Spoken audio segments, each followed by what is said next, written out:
tantôt alignés sur leur méthode autoritaire, tantôt en opposition sur l'attitude à adopter en Ukraine, Donald Trump et Vladimir Poutine forment un étonnant duo. Sur l'avenir de la guerre, sur l'OTAN ou encore sur le Moyen-Orient, la relation entre les deux hommes a des conséquences géopolitiques majeures. À l'image de ce tandem, et depuis Franklin Roosevelt et Joseph Staline durant la Seconde Guerre mondiale, les liens entre dirigeants russes et américains ont défini les trajectoires des deux pays et du monde. Je suis Charlotte Baris et vous écoutez Les Hommes du téléphone rouge, une série originale de La Loupe, le podcast quotidien de l'Express. Épisode 4, Eltsine et Clinton, une amitié donnant-donnant. Nous sommes au large de Malte, le 2 décembre 1989, quelques semaines seulement après la chute du mur de Berlin. En mer, les éléments sont déchaînés. Un navire de croisière soviétique approche, un croiseur américain fait de même. Mais ce jour-là, pas de tension. George Bush, élu président des États-Unis il y a tout juste un an, et Mikhaïl Gorbatchev, le dirigeant soviétique, ont choisi de se réunir à bord de ces navires sur un terrain neutre pour échanger sur la chute du rideau de fer. Une conférence de presse commune du président américain et du numéro 1 soviétique, on n'avait jamais vu cela. Conférence de presse tout à fait détendue. On rit de bon cœur et on passe aux choses sérieuses, notamment au désarmement. Le désarmement, explique M. Gorbatchev, nous en avons beaucoup parlé et nous avons donné des instructions à nos ministres des Affaires étrangères pour que le traité sur les armes chimiques soit prêt à notre prochaine rencontre en juin. Autre grand moment, M. Bush souhaite que le climat permette aux hommes d'affaires américains d'aider M. Gorbatchev dans sa tâche de perestroïka et de glasnost. Même si aucun traité n'est signé, le sommet de Malte marque la fin des tensions Est-Ouest. Les deux hommes vont ensuite se retrouver en juin 1990. La même année, Gorbatchev reçoit le prix Nobel de la paix pour avoir mis fin à la guerre froide. Puis en juillet 1991, ils signent l'accord START visant à réduire leur arsenal nucléaire stratégique de 30%. 6 mois plus tard, le 25 décembre 1991, c'est d'ailleurs à George Bush que Mikhaïl Gorbatchev décide de passer un coup de téléphone quelques heures avant sa démission. Ce sont là les derniers échanges entre les États-Unis et ce qu'il reste de l'Union soviétique.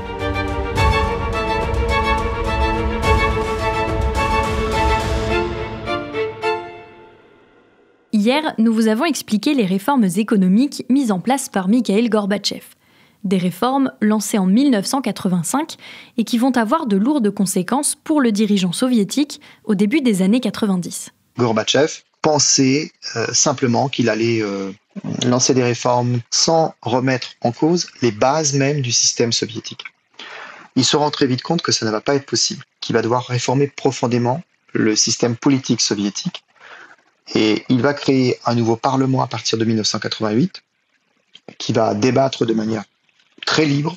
On va avoir l'apparition de facto d'une opposition politique qui sera incarnée notamment par Boris Yeltsin. Donc ces deux pôles que sont Gorbatchev et Yeltsin vont s'affronter politiquement et contribuer à ce chaos généralisé. Les Russes se prononcent pour l'élection d'un président. Boris Yeltsin, à la tête du Parlement, est élu en juin 1991, tandis que Gorbatchev reste secrétaire général du Parti communiste et donc dirigeant de l'Union soviétique. Vous avez des forces d'opposition, des forces conservatrices, parmi lesquelles vous avez le directeur du KGB, Vladimir Khrouchtchev, qui se disent que si, à ce rythme-là, le pays va sombrer dans l'anarchie et qu'on a peut-être même un risque de guerre civile. Et donc ces conservateurs vont décider de tenter un putsch. Ils prennent Gorbatchev en otage, on est en août 1991. Mais ces conservateurs sont mal organisés, ils n'ont pas l'intention de tirer sur les gens, on n'est plus en 1917, on ne tire pas à l'époque de Staline, on ne tire pas comme ça sur les foules. Et donc, ils vont très vite se rendre compte que c'est impossible.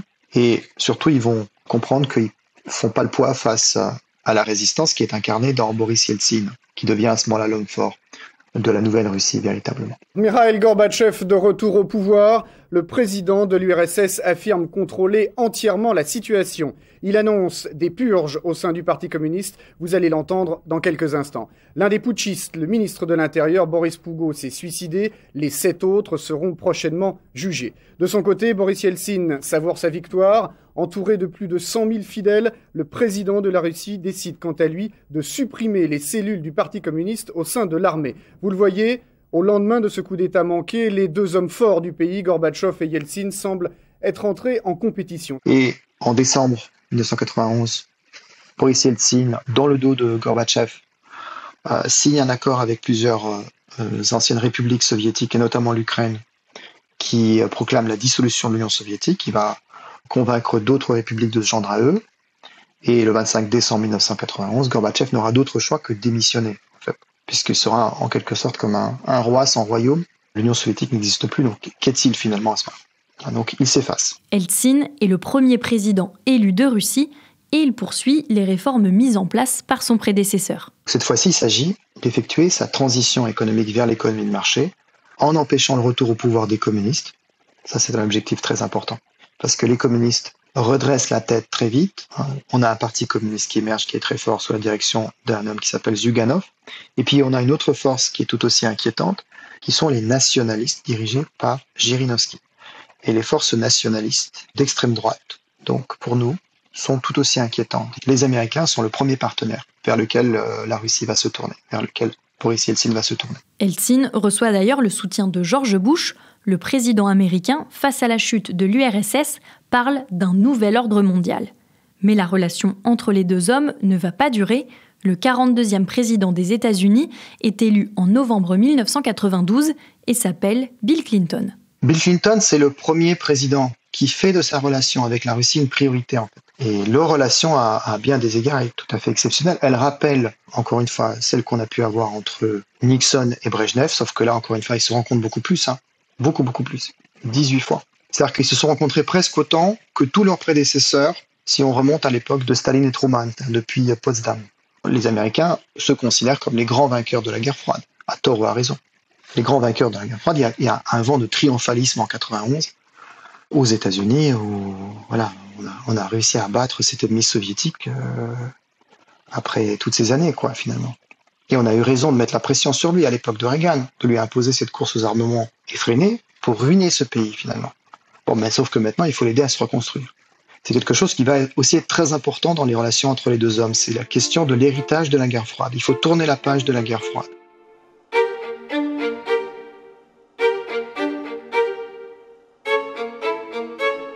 À chaque fois, il sera question d'argent et d'aide.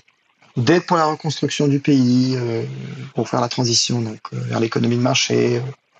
Est-ce que vous pouvez nous appuyer auprès du FMI, auprès de la Banque mondiale? Parce que c'est ça aussi, c'est pas que les États-Unis qui donnent de l'argent, c'est les États-Unis qui utilisent leur influence auprès de ces grands organismes pour aider la Russie.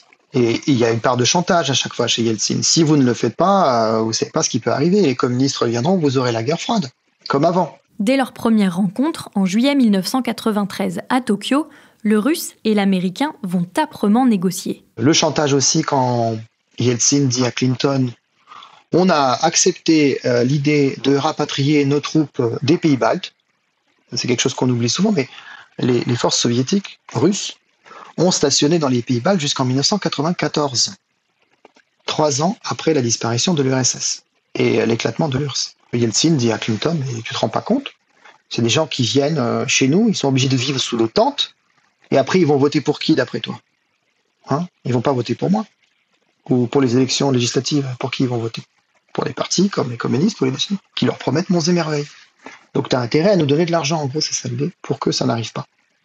Pour qu'on puisse les aider et les loger correctement. Si le dialogue est aussi intense, c'est que, malgré la fin de la guerre froide, les sujets de tension entre Russie et États-Unis sont nombreux. C'est notamment le cas lors de la visite de Bill Clinton à Moscou en 1995. L'un des sujets les plus difficiles, c'est l'expansion de l'OTAN, c'est-à-dire le fait que de plus en plus de pays anciennement communistes, devenus indépendants, vont souhaiter rejoindre l'OTAN. Pologne, Tchécoslovaquie, République tchèque, Slovaquie, etc. Et les pays baltes surtout. La question des pays baltes qui va être négociée sous Clinton et qui vont rejoindre l'OTAN au début des années 2000. Donc cette question de l'élargissement de l'OTAN, ce sera aussi une pomme de discorde. Ça ne plaît pas vraiment à Yeltsin et c'est quelque chose pourquoi il est critiqué chez lui par ses opposants. Quelques-uns des grands de ce monde sont réunis à Paris aujourd'hui. Ils signent l'acte fondateur. C'est un accord historique qui tourne résolument la page de la guerre froide. Illustration de cette volonté pacifique, la décision annoncée ce matin, c'était une surprise, par Boris Yeltsin, décision de démanteler immédiatement toutes les ogives nucléaires dirigées vers les pays de l'OTAN. La Russie accepte de participer à plusieurs opérations conjointes de l'OTAN. Elle ne rejoindra jamais l'OTAN, mais il y a quand même un partenariat qui se met en place. Malgré ces difficultés, les deux dirigeants vont se rencontrer à plusieurs reprises et afficher une très bonne entente. Les deux hommes vont se tutoyer, en tout cas Boris Yeltsin va le tutoyer. En russe, on a le tu, en anglais, on a le you, mais qui, dans la bouche de Bill Clinton, signifiera le tu, en fait. Clinton appellera Yeltsin Boris, Yeltsin appellera Clinton Bill, donc on a une proximité très forte. Il faut rappeler ici que Yeltsin et Clinton ont certes une certaine différence d'âge. Yeltsin est plus âgé, né en 1931, Clinton en 1946, mais c'est pas ça qui empêche les deux hommes de s'entendre. Ils s'entendent très bien. Celui qui fait, je pense, le plus d'efforts, c'est quand même Bill Clinton. Bill Clinton arrondit les angles, quelqu'un de très intelligent, très fin. Il comprend bien que Boris Yeltsin se trouve dans une situation très difficile. Il a face à lui une opposition qui est forte, les nationalistes, les communistes. Il faut absolument le soutenir, il faut l'aider. D'autre part, Bill Clinton, il a appris à l'école de ses prédécesseurs. Il a bien étudié les précédents, qui étaient les rencontres entre Roosevelt et Staline, Kennedy et Khrouchtchev, Brejnev et Nixon. Voilà. Il a étudié, ses conseillers ont bien analysé la manière dont il faut essayer de parler avec Yeltsin, sa personnalité. Donc, on n'est plus à une époque où on pouvait avoir des malentendus interculturels. Boris Yeltsin, c'est aussi une personnalité assez forte, exubérante aussi. On connaît son penchant pour l'alcool, par exemple. Et là aussi, Bill Clinton va trouver le moyen de transformer ces incidents en épisodes plutôt comiques. Et l'épisode le plus connu de cette méthode qui a montré ses succès, c'est la rencontre de 1995 à New York, en octobre 1995, une rencontre totalement informelle, où, après leur discussion, les deux dirigeants font une conférence de presse. Boris Yeltsin est déjà assez imbibé, comme on dit, bu pas mal de vin pendant le repas, et il commence la conférence de presse en s'adressant aux journalistes en disant « Vous avez prédit que notre rencontre serait un désastre, eh bien moi je vous dis c'est vous le désastre. » On a les images de cette conférence de presse. Il est clair qu'il n'est pas dans son état normal. Et Clinton part à ce moment-là dans un fou rire. Un fou rire que, oui, si on connaît Clinton, on comprend que c'est un fou rire forcé. Il se force. Il se force à rire pour transformer cette sortie de Yeltsin en quelque chose de comique. Ça marche quand même, ça marche. Donner l'impression que les dirigeants s'entendent très bien, s'amusent, qu'il y a une vraie connivence entre eux. Une amitié, voilà, une plaisante. Так вот, не первый раз я вам говорю, что вы провалились. Well, now for the first time I can tell you that you're a disaster.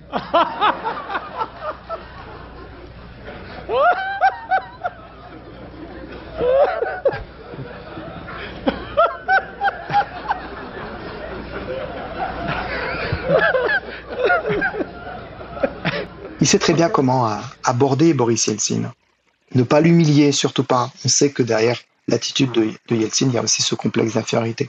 Il sait aussi très bien que quand Boris Yeltsin se montre en apparence presque agressif, comme un ours mal léché, voilà. En fait, c'est simplement pour ne pas paraître faible aux yeux de ses adversaires politiques, pour donner l'impression qu'il est fort face aux Américains.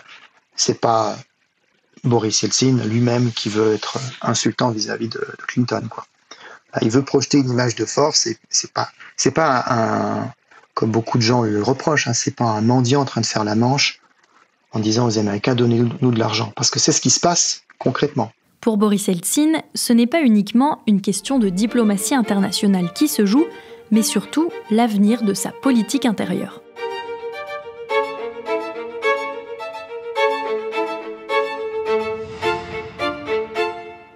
L'aide financière occidentale ne suffit pas à redresser la popularité de Boris Yeltsin en Russie, et la montée en puissance de l'OTAN le fragilise un peu plus encore. Clinton fait tout pour soutenir encore une fois Yeltsin, son grand ami Boris, pour le soutenir en 96 face à ses adversaires pendant la campagne électorale, 95-96. Donc, quand Yeltsin, qui a eu un infarctus, qui est alcoolique, qui est très malade, qui est très affaibli, hésite à se représenter pour un deuxième mandat. Bill Clinton vient à Moscou exprès le soutenir en lui disant que c'est un homme extraordinaire avec lequel il a une relation formidable. Et voilà, il veut qu'il fasse partie aussi de cette grande famille d'États qui est le G7, qui va devenir le G8. C'est une question de prestige aussi, voilà. Et c'est aussi grâce à ça que Yeltsin va gagner les élections. C'était pas du tout évident au départ. Il avait des taux de popularité très très faibles en 1995, puisque les réformes économiques qui avaient été entreprises donc au début des années 90 étaient très très difficiles pour la société soviétique. On parlait de thérapie de choc. Beaucoup de gens s'étaient retrouvés ruinés. Enfin voilà, c'était terrible pour les Russes. Donc Clinton aide comme il peut son grand ami Boris. Retour au Kremlin pour le tsar Boris II après son couronnement. Boris Yeltsin a été réélu pour 4 ans à la présidence de la Russie avec une large avance sur son rival communiste, 53,5% des voix contre 40,5% des voix, 6% des électeurs russes ayant signifié qu'ils ne voulaient ni de l'un ni de l'autre. L'élection est pointée du doigt et certains dénoncent des irrégularités.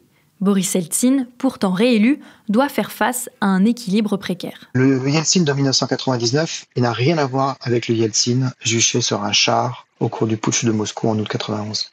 C'est un Yeltsin critiqué, que plus personne ne souhaite voir rester sur le trône, en fait. Et il n'en a pas l'intention. Il a bien compris que son état de santé ne le lui permet pas. Il a commencé à se préoccuper au cours de son deuxième mandat de la succession, qui a toujours été un problème dans l'histoire russe, la succession. Normalement, on a une démocratie, des élections libres, il faut laisser faire. Sauf que pour Yeltsin, partir sans préparer sa succession, c'est pas possible. Il a très peur du retour des communistes au pouvoir, qui représentent une force considérable, et puis il a peur aussi de la force nationaliste. Il lui faut un successeur capable de rassembler et qui serait soutenu par l'ensemble des forces politiques. Ce successeur est pratiquement un illustre inconnu. C'est un ancien officier du KGB, désormais entré en politique dans le camp des démocrates. Il s'appelle Vladimir Poutine. La Russie a un nouveau Premier ministre depuis ce matin. Fidèle à son habitude, Boris Yeltsin a surpris tout le monde en limogeant Sergueï Stepatchine, qu'il avait lui-même nommé il y a moins de 3 mois. Pour le remplacer, il a fait appel à un homme du sérail, le chef des services secrets, Vladimir Poutine. Poutine que Boris Yeltsin a d'ores et déjà désigné comme son dauphin. Et quand Yeltsin annonce sa démission à la télévision le 31 décembre 1999, il ne cache pas évidemment ses préférences. Il dit « Je pars parce que il faut des hommes neufs avec un siècle qui va arriver, le 21e siècle. Il faut une nouvelle génération au pouvoir.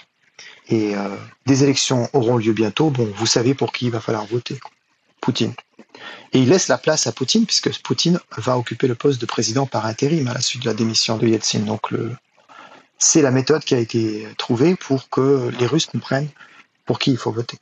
Et les élections vont être avancées au mois de mars 2000, qui verront donc la victoire de Vladimir Poutine. Vladimir Poutine s'installe donc au Kremlin. Il va alors être au pouvoir, directement et indirectement, pendant 6 présidences américaines. Quand il arrive au pouvoir en 2000, le Poutine de 2000, c'est un Poutine attaché à l'idée de démocratie libérale, poursuivre la ligne de Boris Yeltsin, continuer la libéralisation, continuer de renforcer la démocratie en Russie, avec cependant une insistance sur l'idée de verticale du pouvoir. C'est une expression qu'on va retrouver beaucoup à l'époque. La verticale du pouvoir. Centralisation, renforcement des pouvoirs de l'exécutif. Et les États-Unis sont un partenaire évidemment privilégié dans cette relation. Qui est au pouvoir à ce moment-là aux États-Unis? C'est toujours Clinton. Donc, en se positionnant comme l'héritier direct de Boris Yeltsin, son successeur désigné, Poutine espère récupérer le capital sympathie dont bénéficiait Yeltsin auprès de Clinton. Et c'est ce qui va se passer au début lors de leur première rencontre. Ils vont se rencontrer en septembre 2000 et la discussion sera tout à fait cordiale entre les deux hommes. Une page se tourne. L'entrée dans l'an 2000 ouvre une nouvelle ère, notamment lors de la rencontre entre Poutine et le successeur de Bill Clinton, George W. Bush. Et là, c'est tout son passé d'officier du KGB qui ressort, ces longues années de pratique au KGB à faire semblant, à mentir, à mettre des masques, travail de caméléon, qu'on ne peut qu'attribuer à ces leçons apprises au KGB, qui vont payer.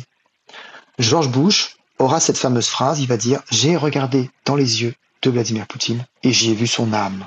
Donc non seulement on peut faire confiance à Poutine, on peut s'entendre avec lui, mais en plus, c'est quelqu'un de profondément humain. Alors bien sûr, il faut rappeler que Bush n'est pas le seul à ce moment-là qui se fait embobiner par Poutine. Toute la famille des dirigeants occidentaux se fait berner par Poutine.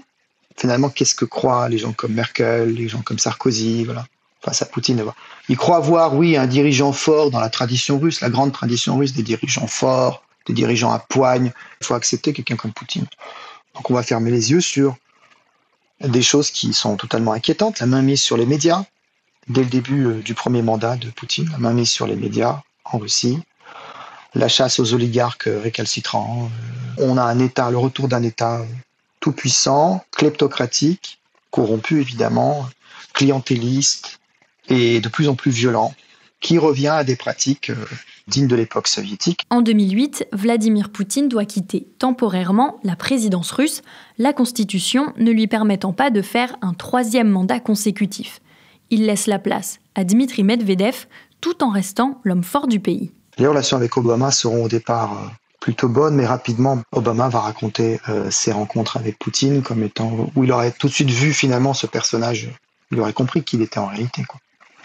Et on a quelque chose qu'on avait déjà à l'époque de Kennedy et de Khrouchtchev, c'est-à-dire qu'on a des gens qui sont représentants de systèmes totalement opposés qui ne peuvent se comprendre. Une sorte de mismatch culturel, quoi.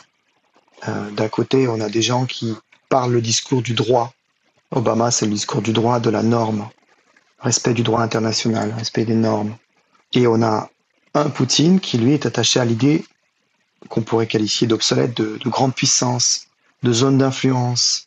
Donc, Barack Obama finit par se ranger à l'idée que Poutine, c'est pas un gentil, va adopter une législation de plus en plus anti-russe, finalement. Le problème, c'est que son successeur, c'est Donald Trump. Et sous Trump, on revient à ce qu'on avait un peu sous George Bush, mais en pire. On a un Trump totalement crédule, en extase devant la projection de puissance de Poutine. Et plus tard, Joe Biden, président, va utiliser cette phrase en disant moi, j'ai regardé dans les yeux de Poutine lors de leur première rencontre. Et il va le dire à Poutine. Je vois vos yeux et je vois que vous n'avez pas d'âme. Vous êtes un homme sans âme. Et Poutine a une espèce de sourire narquois et lui dit bien, je vois qu'on se comprend parfaitement tous les deux, qu'on est sur la même longueur d'onde.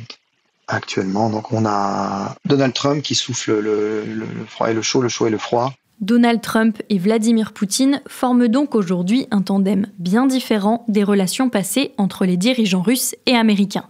Chers auditeurs, c'est la fin de cette série, j'espère qu'elle vous a plu. Si c'est le cas, n'hésitez pas à nous mettre des étoiles sur vos plateformes de podcast et à parler de la loupe autour de vous. Et si cette thématique vous intéresse, vous pouvez lire les articles des journalistes de la rédaction sur l'express.fr. Le premier mois d'abonnement numérique est en ce moment au prix d'€1. Les hommes du téléphone rouge est une série originale de La Loupe, le podcast quotidien de l'Express, réalisé par Jules Cros. Je vous dis à demain pour décrypter une actualité de la semaine.